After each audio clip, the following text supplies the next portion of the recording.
Hello, Capricorn. Happy June 2017. I am so grateful. I just came back from Hawaii and I had a great time. I brought the cards and I was hoping to film like on one of the days, but we didn't get any down days like I thought. And anyway, so it's still the beginning of June, so let's pop it out. Let's get Cancer, that Capricorn Earth energy. Cancer is your opposite on the zodiac chart, but Capricorn, Earth sign, Capricorn. Let's see what these 11 cards have to say. Definitely take notes, watch it again. It's a general reading, so it's not like a personal reading. So, like I always say, the major arcana is strong. It's a strong message, okay? If it was a personal reading, then the major arcana, I would say to consider it a definite. And of course, the minors tarot cards, the minor tarot cards, you can change the results, the happenings of that, right? Our own actions equals our karma, right? So it's really that learning process of life. These 78 cards, they all represent everything that happens in life. And that's basically what it is. To be afraid of tarot card is to be afraid of life. And it's like, a lack of knowledge. It's like that light goes off. Ding, ding, ding.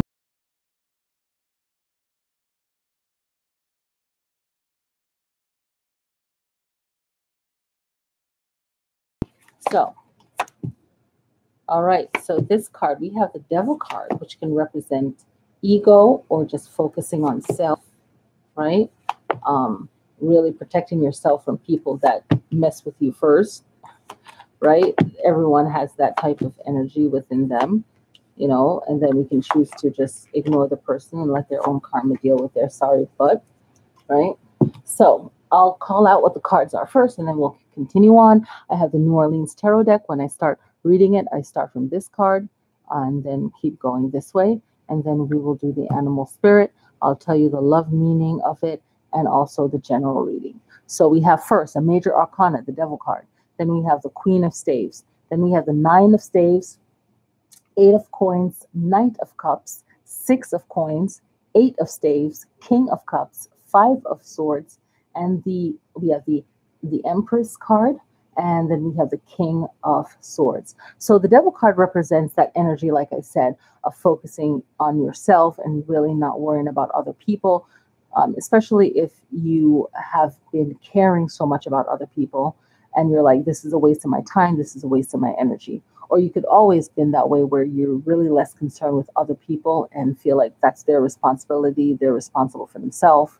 Um, it could be about getting back at someone that has wronged you. The Queen of Staves is next to her, right? And of course, the Devil card can represent an obsession or a feeling like you're trapped and you're trapping yourself. It could deal with addiction also, right? The Devil card. So it's really how are you going to use that other energy of yourself, that fighting back energy, and how can you channel it to better yourself? It's next to the Queen of Staves, which represents a queen in a barren land, a land that doesn't have much vegetation and surviving despite your situation. So I really feel like whatever hardship you're going through or whatever negativity that's thrown at you or misunderstanding or whatever, it's like you have to be the Queen of Staves and find your own fire and pull yourself out of it. The Nine of Staves represents that fighting back, even though you keep getting knocked down, you still fight back. Okay. And that nine representing um, that ending and beginning. The Eight of Coins represent getting ready, planning ahead, getting things done, really using your time wisely and getting ready and gaining more knowledge. The Knight of Cups represents offering peace, but still being ready to fight. Okay. And it's all about understanding the emotions of yourself and others and really presenting that peaceful outer layer, but you're still a knight and you will fight when you have to. The Seven of Coins represent getting things done and waiting for the next step. So in the process of waiting for the next step, what do you do? This is what you ask yourself and you figure it out yourself. And you really gain the knowledge you need because you already got the Eight of Coins telling you to prepare and to get the knowledge you need. You have the Eight of Staves. Things are moving very quickly. So I really feel this is all about preparation, Capricorn, getting things done that you need to get done. Again, with all of my videos, you can read Capricorn as your birth sign. You're watching about 4 videos because where is Capricorn in your chart, right? So we have King of Cups, and the King of Cups represent that leadership, but is very compassionate. And that leadership hears what the person is saying, but they also hear the emotion. So it's very wise. It's very chill, laid back, and ready to listen. Okay. We have the Five of Swords, and it's all about winning the fight, but then really rubbing it in the person's face. And is that necessary? Okay. Thinking about it. The Empress card is about really surrounding yourself with like an escapism or something that's needed, something lighthearted, maybe a party, maybe getting yourself pampered and taken care of, a vacation, getting away, going to the spa, like really taking care of yourself. Okay, planning ahead. How can you take care of yourself? Take care of yourself. King of Swords represents that air, that knowledge, that wisdom, that transformation, being ready to change up when you need to change up.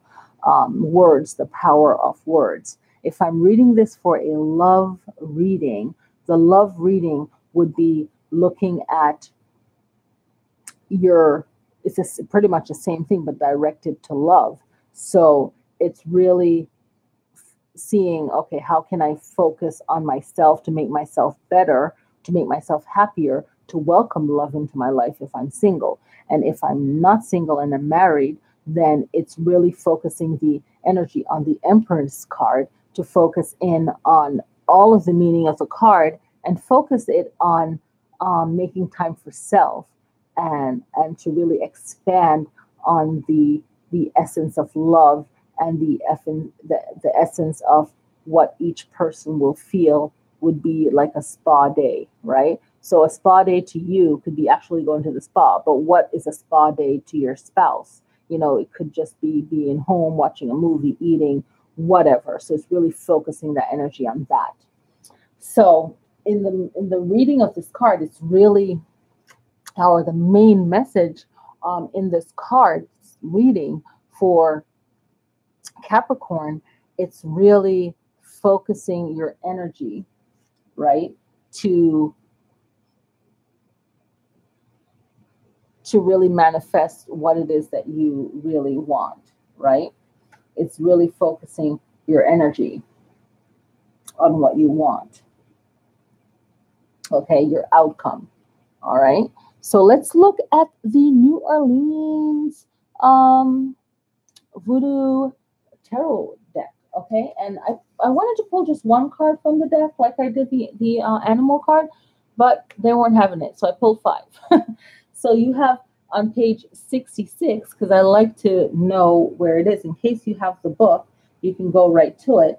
You have Les Morts, which is transformation and death, which is the same card that you got right here. So with this one, it focuses on making an offering to your ancestors and see life in death and death in life.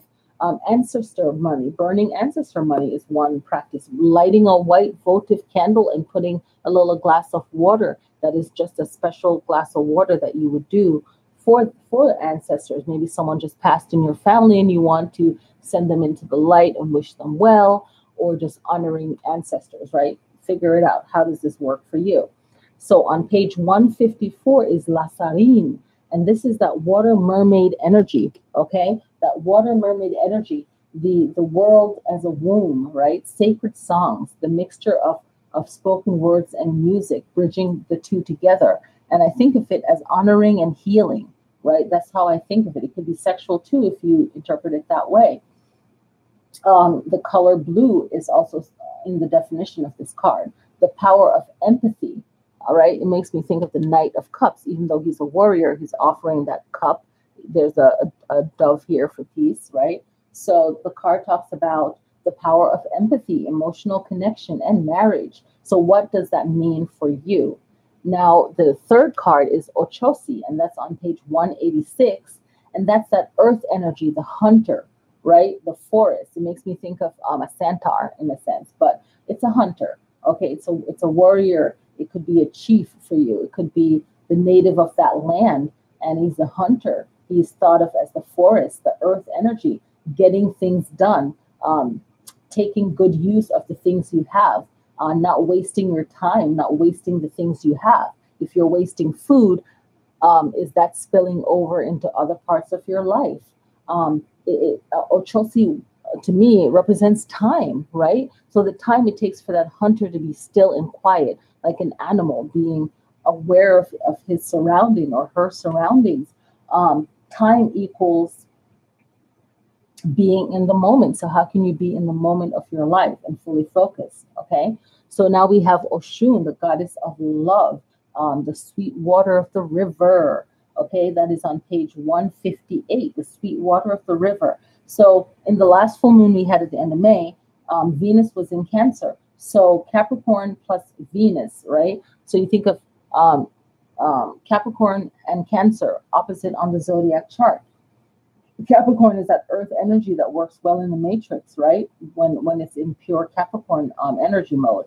And Cancer is the compassionate, the strong, the home, the love energy, right? All of that compassion and everything. So you think about Venus and the love and money. So how can you use that in the highest form for your survival? And one thing that I like to mention, that Venus has a very Mars-like warrior energy. So how do you fight for yourself in love and know that it's right, and for money? So really looking into that meaning, and how does that affect your life, the money and the love. Okay, that's what Venus represents. So we have Yamaya on page 197, and this is the goddess of the ocean, the sea.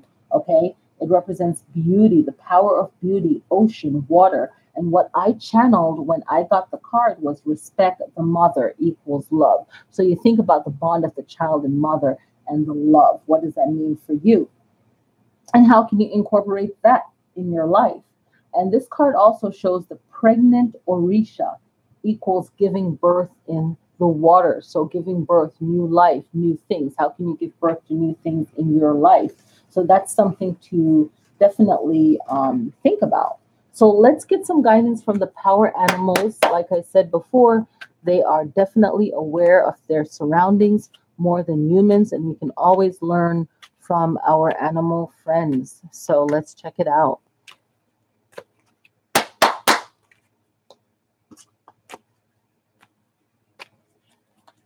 So top card, Swan. What? So here's the energy. If you're on the cups of Sagittarius and Capricorn, then definitely Swan represents grace. Appreciate the beauty inside and all around you. Okay, I'm thinking of Oshun, the goddess of beauty, looking in the mirror, saying positive things. Something that came up for the last month in a class I'm taking is, and came up to me, and it's when you move into a new place, how many people have looked in that mirror and what negative things have they said to themselves? So really saying positive things to yourself in the mirror. If you're brave enough to do that and you don't feel silly, because you shouldn't, hello. And saying positive things, cleansing that mirror, cleansing the space that you live in. Okay, so let's look at additional association with the animal spirit of the swan. Okay, representing grace. I really feel to look up the definition of the word grace and implement that for yourself within you and in your life. So additional association with swans is peace, elegance, purity, innocence. Again, it is peace, elegance, purity, and innocence. So how can you implement that into your life? So thank you so much, Capricorn. Happy June 2018, and I will see you guys next time. Peace.